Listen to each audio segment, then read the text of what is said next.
4,000 years ago, in the river valleys of ancient South Asia, a great civilization thrived. Its people built cities of brick and stone. They traded across oceans.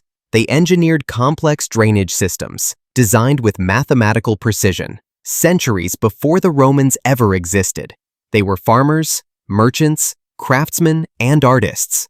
But what made them truly extraordinary was a script, a mysterious language carved onto seals, tablets, and pottery, a code that no one on Earth has ever been able to read.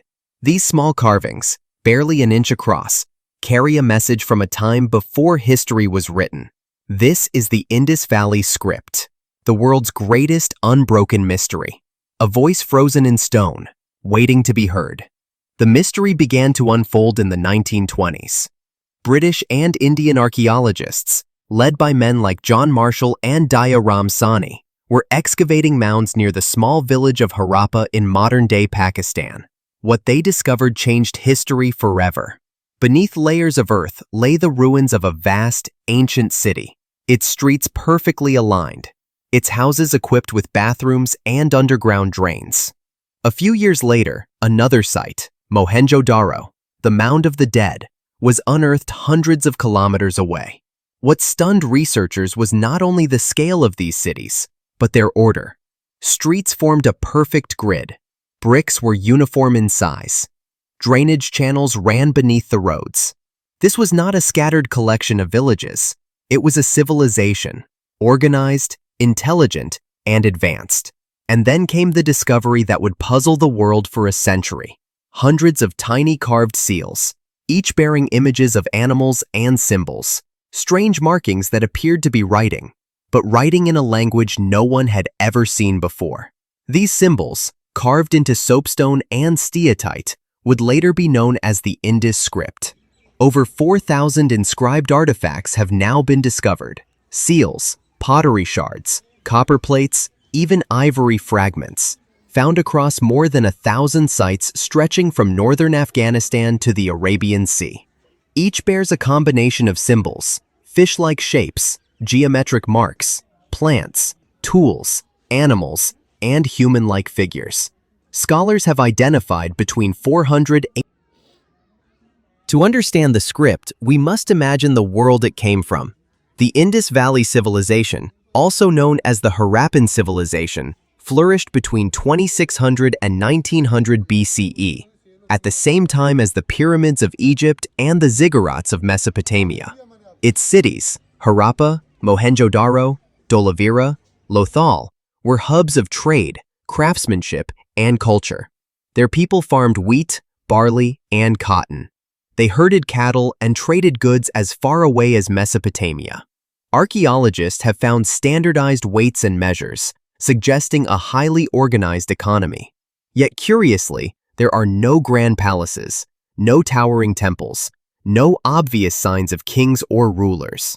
The Indus society seems almost egalitarian, where prosperity and order mattered more than power or hierarchy. Their writing, small, concise, and carved with care, reflects that same sense of discipline. It wasn't about glorifying rulers or gods. It was about identity, commerce, and community. But what, exactly, did those tiny symbols say?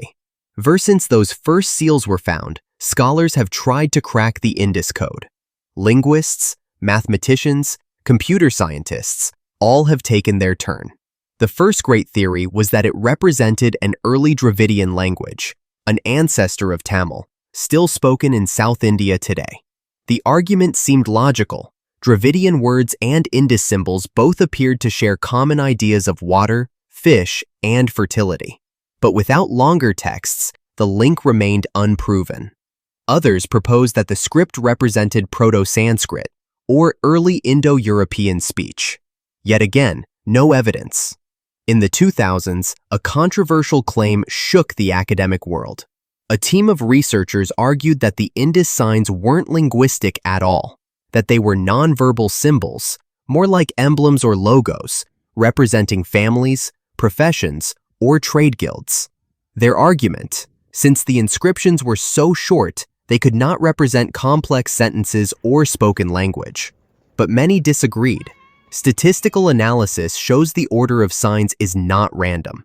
Certain symbols tend to appear at the beginning or end of sequences, just like prefixes and suffixes in real languages. Even when fed into AI models, to grasp the magnitude of this mystery, we must compare it with other ancient scripts. The Egyptian hieroglyphs were deciphered thanks to the Rosetta Stone, a bilingual text written in Greek and Egyptian. Mesopotamian cuneiform was cracked because thousands of clay tablets provided context. The Mayan glyphs of Central America were understood after years of comparing royal names and calendar symbols. But the Indus Script has none of these advantages. There is no bilingual text, no long inscription, no recurring royal name or historical event. It is as if the Indus people deliberately left us only fragments, a whisper instead of a story. And perhaps that's fitting, because this was not a civilization obsessed with rulers or wars. It was a civilization built on balance, between city and nature, between structure and silence. In recent decades, technology has stepped into the puzzle. Artificial intelligence, machine learning, and big data analysis have been deployed to study thousands of Indus inscriptions. Algorithms can now detect repeating sign combinations, classify symbol types, and even predict missing parts of broken seals. Some AI studies show that the script follows statistical patterns similar to real languages, including syntax and repetition rules. This suggests that the Indus people were indeed writing, not merely decorating. Yet AI can only go so far. It can recognize structure, but not meaning. Without knowing what the symbols represent, even the most advanced machine can't translate them. Some researchers believe the answer lies in archaeology, not algorithms. Perhaps buried somewhere under the Indus plains lies a bilingual text, an inscription written in both Indus and a known language, the equivalent of a new Rosetta Stone. Until that day, the mystery remains whole.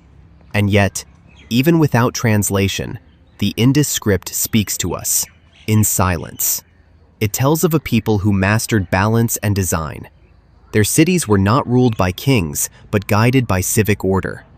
Their architecture suggests equality, their art reflects creativity, and their seals show both imagination and discipline. They understood trade, mathematics, and urban planning. They built docks at Lothal that connected them to the Arabian Sea. They used standard weights and measures, long before the metric system. Today,